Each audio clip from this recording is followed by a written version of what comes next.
Hei whakatepe ake, kei te whakarewa hia ake e te kura takiura o te Waiariki, he whakaakoranga hou mō ngā mahi e ahu mai ana i te whare tapere.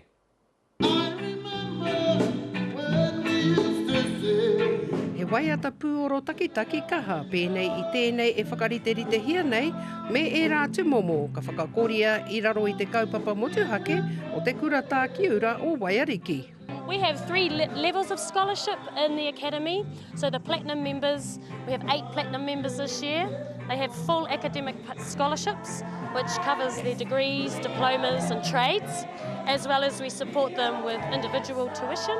Ko te nuinga he Māori, engari ko tipu nei rātau i roto i te ao Pākehā.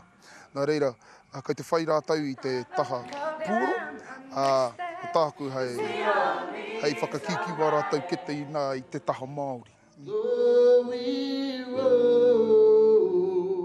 I runga i te kite, he maha ngā pūkenga mō e nei momo mahi, kei a tātou rangatahi, nā te kura nei he taniwha wauhoake.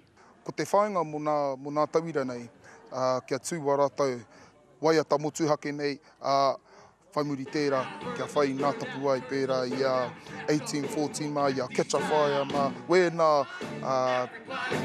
pēne rongo nui nei o New Tirini nei. So I'll be working with them on business and industry skills of music, things like working with media and PR, communications, how to operate yourself as an entertainer.